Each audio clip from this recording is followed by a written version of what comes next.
Namaste Dosto! Welcome to Desified Dish. My name is Reiko. So tonight for dinner, I wanted to put together something quick and easy. So I'm going to be making aloo beans curry.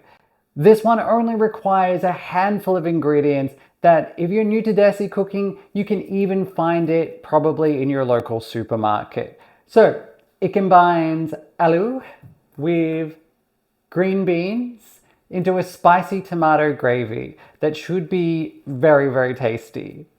Now I'm going to be pairing this with roti, but if you're not really ready to tackle that just yet, I'm sure it will go equally well with rice. So, cello, let's cue the music and get to cooking. Okay, so to start with, I'm just going to finely dice my onion. So normally this would be one large, but my ones were a little bit smaller, so I used a couple.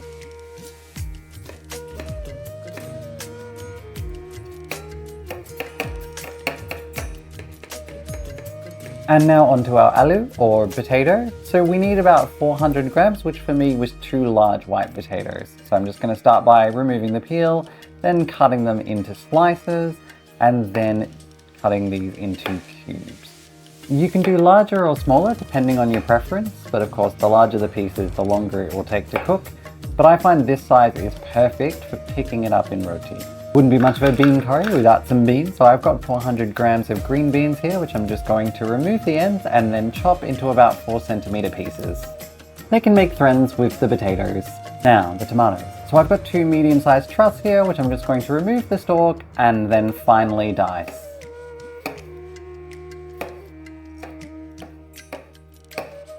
So onto the lovely aromatic that is garlic. We need 4 cloves and we're going to finely chop them.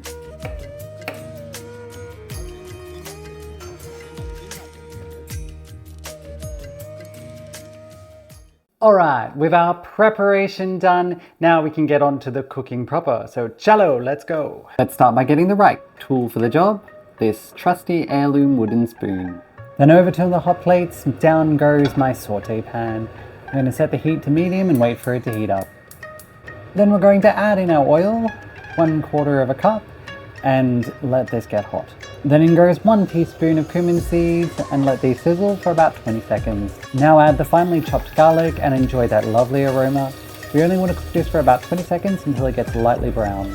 Now we'll add the onion or onions and we want to cook these for about 4 to 5 minutes until they get translucent.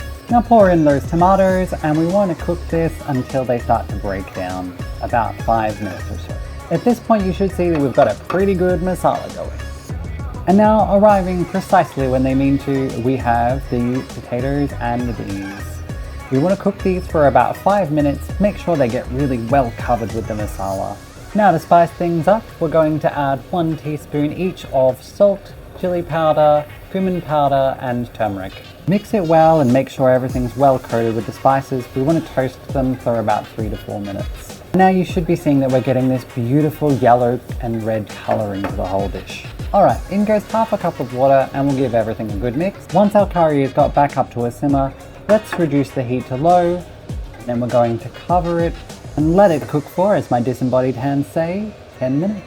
Though do remember to check on it about halfway through the cooking time and add more water if required.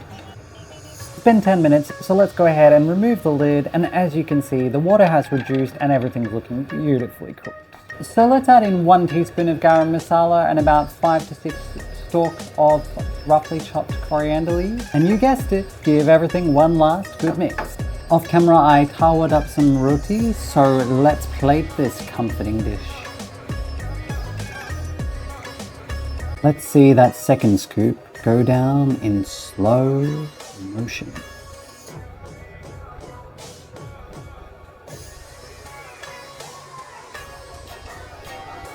Back over to the bench, I'm just going to lastly garnish with some fresh coriander leaves.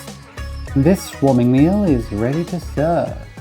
Alright, we're back and the cooking is done. So I present to you aloo beans curry. And it smells delicious. I can really smell the garam masala that I threw in just before the end of the cooking time, so that's got quite a strong aroma to it. But I can also, of course, smell the fresh coriander, and I did throw some green chilies on there as well, just for a bit of extra spice, because I thought it might not be enough for me. Anyway, let's go ahead and give it a taste. So I'm just going to go ahead and grab a piece of potato, and it's perfectly cooked.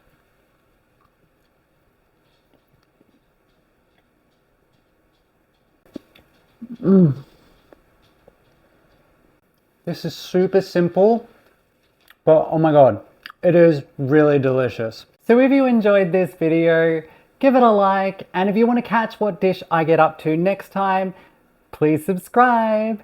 Thank you so much for watching, Dosto, and Thea Malenge. I'll see you in the next video. Bye for now.